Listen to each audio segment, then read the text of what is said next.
El experimento ruso del sueño. Investigadores rusos, a finales de los años 40, mantuvieron a 5 personas despiertas por 15 días, utilizando un estimulante basado en gas. Los tuvieron encerrados en un ambiente sellado para monitorear cuidadosamente el uso de oxígeno, para que el gas no los matase debido a las altas concentraciones.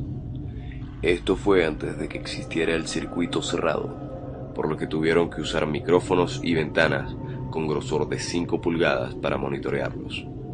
El cuarto estaba lleno de libros, cobijas para dormir, pero ninguna cama, agua corriente, baño y la suficiente cantidad de comida para que los 5 sobrevivieran por un mes. Los sujetos de prueba eran prisioneros políticos y de guerra declarados enemigos del Estado durante la Segunda Guerra Mundial. Todo estuvo bien por los primeros 5 días. Los sujetos rara vez se quejaban, después de que, falsamente, se les había prometido su libertad si aceptaban tomar parte de la prueba y no dormir por 30 días. Sus conversaciones y actividades fueron monitoreadas, y los científicos notaron que conforme pasaba el tiempo, ellos hablaban sobre incidentes traumáticos de su pasado. Después de 5 días, se empezaron a quejar de las circunstancias y eventos que los llevaron a donde estaban, y empezaron a demostrar paranoia severa.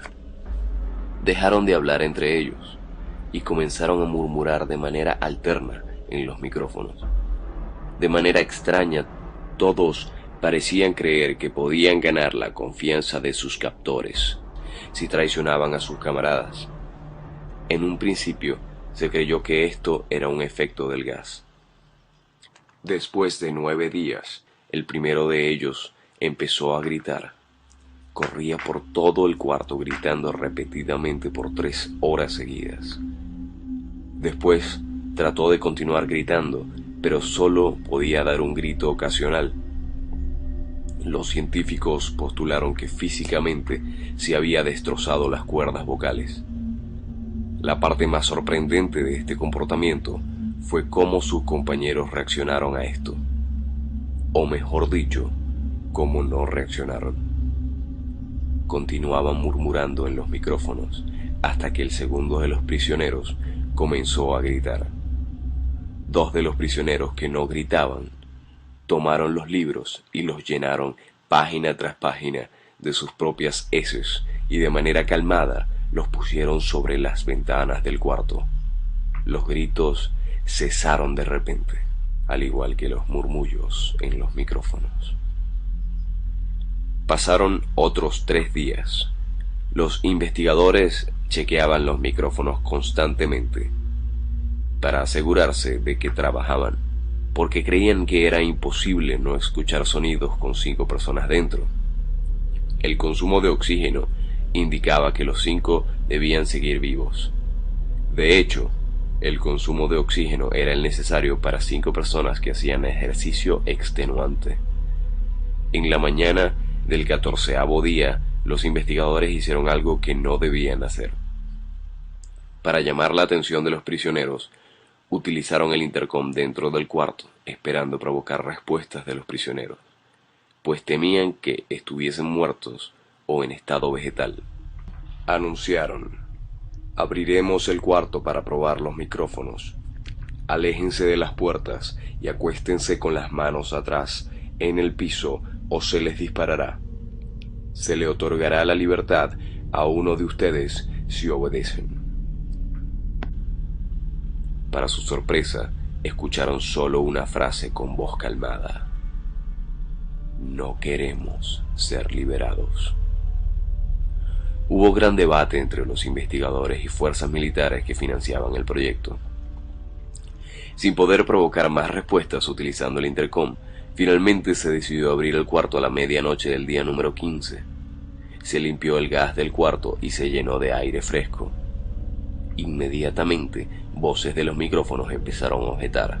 3 voces diferentes rogaban por la vida de sus seres queridos, que encendieran el gas nuevamente. Se abrió el cuarto para sacar a los prisioneros. Gritaron más fuerte que nunca, al igual que los soldados cuando vieron lo que había adentro. 4 de los sujetos seguían vivos. Las raciones de los pasados 5 días no habían sido tocadas. Había pedazos de carne de las costillas y de las pantorrillas del sujeto muerto colocados dentro del drenaje del centro del cuarto, bloqueándolo y permitiendo que 4 pulgadas de agua se acumulara en el piso. Los 4 sobrevivientes también tenían pedazos de piel y carne arrancada de sus cuerpos. La destrucción de tejidos y la exposición de huesos en la punta de sus dedos indicaba que las heridas fueron infligidas por las manos y no con los dientes, como era de suponerse. Al examinarlos, se descubrió que la mayoría de las heridas fueron autoinfligidas en su mayoría. Los órganos detrás de las costillas fueron removidos, mientras que el corazón, los pulmones y el diafragma seguían en su lugar. La piel y la mayoría de los músculos pegados a las costillas fueron arrancados, exponiendo a los pulmones. El tracto digestivo de los 4 sujetos podía verse trabajar, digiriendo comida. Rápidamente se hizo aparente que estaban digiriendo su propia carne y que ellos la arrancaron y se la comieron en el transcurso de los días. La mayoría de los soldados eran fuerzas especiales rusas en las instalaciones, pero aún así, muchos se negaron a regresar al cuarto para sacar a los prisioneros. Estos, sin embargo, insistían a gritos que los dejaran adentro y de manera alterna rogaron y demandaron que se encendiera el gas nuevamente para evitar quedarse dormidos. Para sorpresa de todos, los sujetos pusieron una resistencia feroz durante la extracción. Un soldado ruso falleció cuando un sujeto le mordió el cuello. Otro fue gravemente herido cuando otro de los prisioneros le mordió la arteria femoral y los testículos. Otros 5 soldados perdieron la vida, si cuentas a aquellos que se quitaron la vida en las semanas consecuentes al incidente. Durante la lucha, uno de los prisioneros dañó su brazo. Sangrando de manera casi inmediata, se intentó sedar al sujeto, pero fue imposible. Se le inyectó más de 10 veces la dosis humana de morfina, y aún así luchó como un animal rodeado, rompiendo las costillas y un brazo de un doctor. Se le veía latir su corazón al máximo por 2 minutos completos, mientras se desangraba, y continuó gritando por más de 3 minutos, atacando a quien se le acercara, repitiendo la palabra más, una y otra vez, cada vez más débil hasta que cayó en silencio. Los otros 3 sobrevivientes fueron inmovilizados fuertemente y llevados hacia las instalaciones médicas. 2 de ellos, con las cuerdas vocales intactas, demandaban continuamente más gas para permanecer despiertos. El más herido de los 3 fue llevado al único cuarto de cirugía que había en las instalaciones. En el proceso de su preparación para colocar nuevamente sus órganos en su lugar, se notó que el sujeto era totalmente inmune a los sedantes. Peleó furiosamente cuando el gas anestésico se le estaba colocando. Se necesitó un poco más de anestesia de la normal para poder sedarlo, pero al momento que sus ojos se cerraron, su corazón se detuvo. En la autopsia se encontró que en su sangre había 3 veces la cantidad normal de oxígeno. También se rompió 9 huesos en la lucha para no ser controlado. El segundo sobreviviente era el que primero gritó del grupo. Con sus cuerdas vocales destruidas, él no pudo objetar la cirugía y solo reaccionaba agitando violentamente la cabeza en desacuerdo cuando se le administraba el gas anestésico. Afirmó violentamente con la cabeza cuando alguien sugirió en hacer la cirugía sin anestesia, y no reaccionó durante la misma, que duró 6 horas, en la cual se intentó reemplazar sus órganos abdominales y cubrirlo con lo que quedaba de su piel. El cirujano afirmó que era médicamente imposible que el sujeto siguiera con vida. Una enfermera aterrada que ayudó en la cirugía comentó que la boca del paciente formaba una sonrisa cada vez que sus ojos se encontraban. Cuando la cirugía terminó, el sujeto miró al cirujano y empezó a hacer sonidos fuertemente, como tratando de hablar.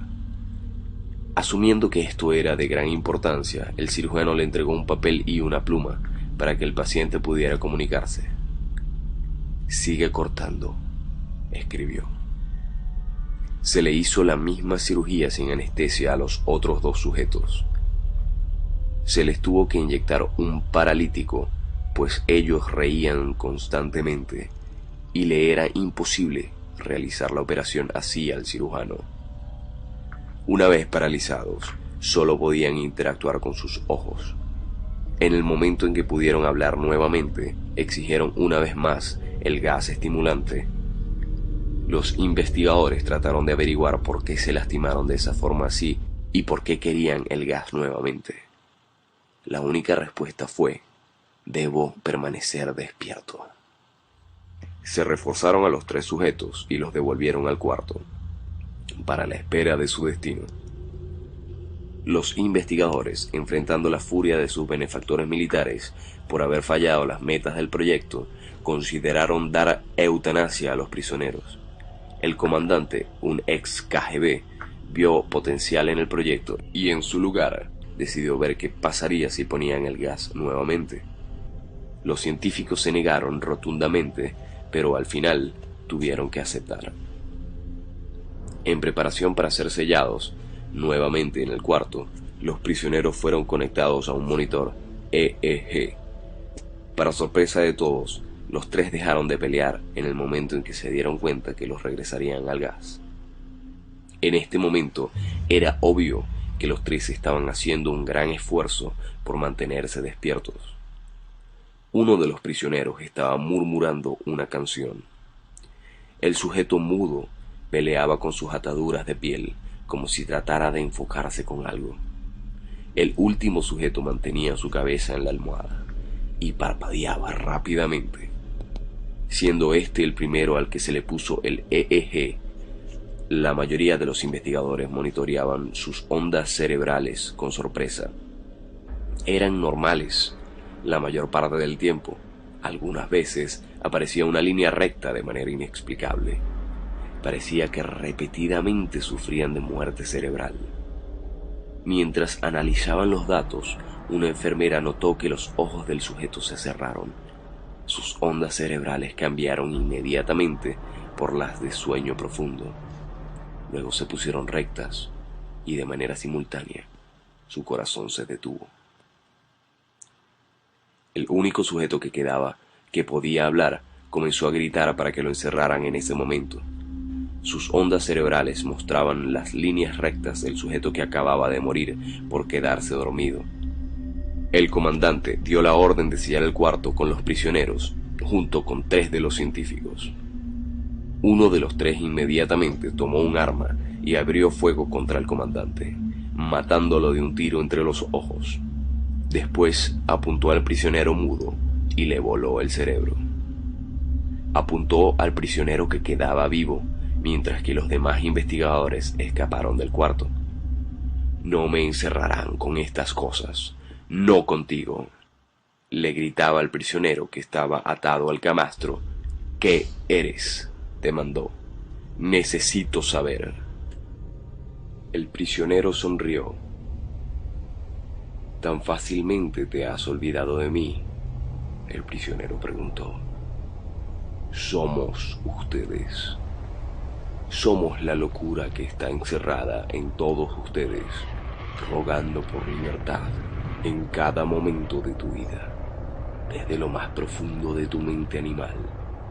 Somos aquello de lo que te escondes en tu cama todas las noches. Somos lo que duermes y silencias y paralizas cuando te vas a tu cielo nocturno, donde no te podemos alcanzar».